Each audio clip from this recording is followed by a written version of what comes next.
I'm out here in Greenville, Texas for the second time this week. Doing a sign wave. We actually have a pretty good crowd sign waving. I'm just standing by myself here in the middle of the street. Well, not the middle of the street, but I'll flip it around so you can see. Got all these cars coming by, and I'm actually in an area where the stop sign is, and people are forced to look at me. They're in this long line here, and I have a sign here. I'll flip it around. No new school tax. Vote no on Paris Junior College tax November 8th. You can go to Hunt County Taxpayer to check it out. Basically, we're just out here raising awareness. There's a town hall meeting tonight. The president for Paris Junior College. Hey, thank you. Yes, no new taxes. Hey, yeah, thank you. Paris Junior College president's going to be here and doing a town hall meeting, and we've all decided to come up here and voice our opinion because we don't want taxes being well, there's 4 permanent taxes here in Hunt County. We don't want a 5th. Thanks for the thumbs up. Yep, we love you. And we don't want a 5th permanent tax. You know how I feel about taxes. Taxation is theft. And so we're out here raising awareness. We have one of the gentlemen who ran for state representative last time out here with us.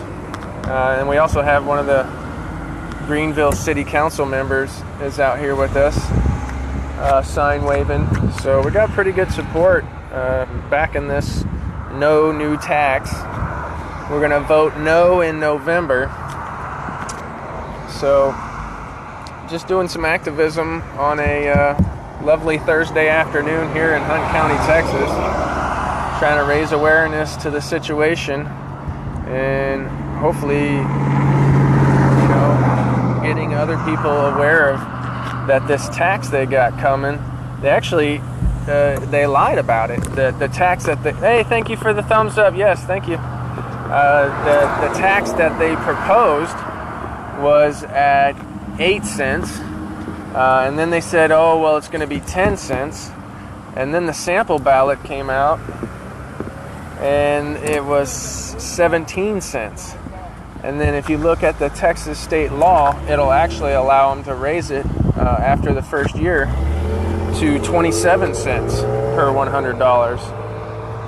So that's a pretty big tax. Got a lot of thumbs up. Got a lot of thumbs ups. This was a pretty good place at this time. And so it's pretty confusing, so they're not even really telling the truth on how high they're going to raise this tax.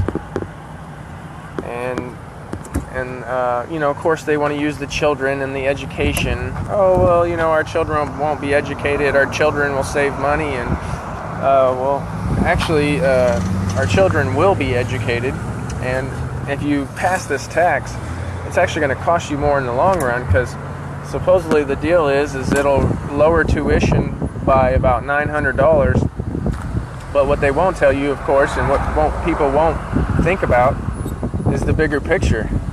And that is, after you pay the taxes for 5 or 6 years, you've already paid what you would have in the tuition, and then it's a forever tax. So actually, if you live here in Hunt County your whole life and you retire here, you're going to be looking in to pay $15,000, $20,000 to $25,000 because of this tax, when you could have just paid the $900 at the get-go. So do you want to pay $900 up front, or do you want to pay $20,000, $25,000 in the long run? That's the real question. And out here in Hunt County, we have 28,000 households. And out of those 28,000 households, 11% of those are single mothers, probably living paycheck to paycheck, probably just trying to get by. So they could potentially be ousted out of their house because of this tax. And then you got to think of the 13% of the county, which is in poverty. out of those 13% that is in poverty, 11% of those people are 65 and older and probably living on some kind of fixed income, some probably being military veterans. So we're potentially looking at kicking them out of their house too if we pass this tax. So I don't know. I'm thinking taxation is definitely theft on this one. People might want to see the bigger picture. So thanks for tuning into my video. We're out here spreading the message. Taxation is theft, Hunt County.